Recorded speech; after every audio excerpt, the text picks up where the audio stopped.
Well, we are in our Ask the Doc segment. In fact, we do this all the time because Dr. Mimi Ghosh is so good at what she does. Dr. Mimi Ghosh with us from the American Health Network, OSU Wexner Medical Center.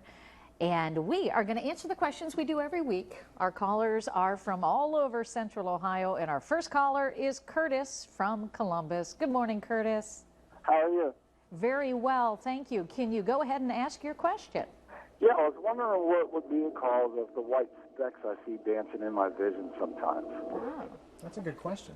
That is a good question because there's a lot of possibilities with this. One of the first things that come to mind is, could this be blood pressure related? Oh. So it could be either. It could be high blood pressure, which is where there's too much pressure in the arteries, and that causes the heart to work harder, and that's just hard on the system. So you may see stars as one of the symptoms for that. You could also have a low blood pressure. So if it's too low and you make some really quick changes, like you sit up and stand up too quickly, or go from lying down to sitting up too quickly, you might see some stars there. So that's another possibility because you're not getting enough blood flow. Oh, wow. So it's more of a hypoperfusion. So that's another possibility. And then the obvious ones too are actual visual problems. People can get floaters, which is really nothing to worry about, but you can also get a retinal detachment, which is something to worry about. So that's something you definitely want to see a physician for, because if it is something retinal, that needs to be lasered and fixed fairly quickly, so you don't want to sit on that for too long. So the bottom line on this one is to go in and see a physician and see where the source is coming from, so you can figure out what to do with it.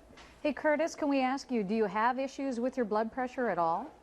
I used to have high blood pressure years ago, but I was taking medication and they stopped the medication, so maybe I need to get that checked out. Absolutely. I think that's a good follow-up plan for you. All right, Curtis, best of luck to you.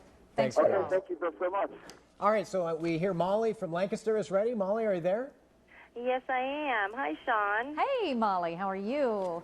Well, not too good this morning. I'm sorry. I think I'm trying to pass some stones. But my question is for the doctor. I am seeing a urologist, and I have a medullary sponge kidney where I have tiny holes in my kidneys, and I'm like a producer of kidney stones. And this has been going on like in my early 20s, and now I'm 41.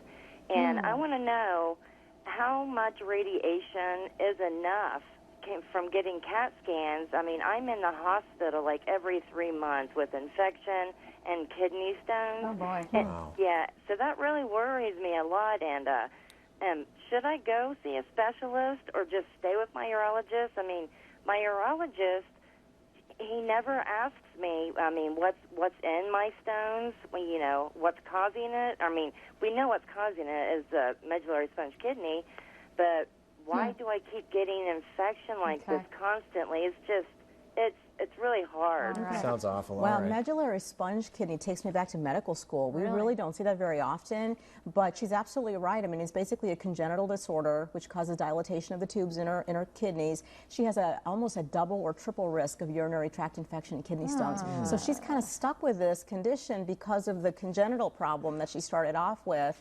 I think the urologist, you know, if you stuck with one person for a long time, they know your history, that's always good. A second opinion is always a good idea if you're not sure if the follow-up is what you're looking for. She asked a couple of good questions. Her other main issue was how much radiation is too much. Right. And that's a good question because CAT scans do produce a lot of radiation, more than we originally thought. And the abdominal kidney scans have a fair, you know, amount. So, you know, it's a difficult choice. What do you do? We know she's got a condition that puts her at higher risk. On the other hand, you need to know, where is that stone? What kind of stone is it? She was saying, you know, no one asks me what kind of stones are they. She needs to collect the stone and then needs to identify the contents of it. It could be calcium, it could be struvite, it could be uric acid. Based on the kind of stone, you want to change your diet, you want to drink more water. So there's a lot of really good topics in this one question, but the main thing here is you want to go with your gut feeling. If you think you want to have a second opinion and see another urologist, by all means do that. Unfortunately, there is a higher risk of stones and infections, so that kind of goes with the territory with her. It sounds like a second opinion at this point would be a really good thing. It can't hurt. I mean, if they say the same thing, you know you're doing the right thing. All right, Molly, we hope you feel relief soon. Thank you so much. Oh, thank you so much. Okay, thank you, Dr. Ghosh, as always. Do a great job. We appreciate it. Yeah. Thank you. She is on my next Trivial Pursuit team, too. Yeah, I was going to say, very quick. Right like that. Right To be on the there. same team, otherwise it's not as good for you.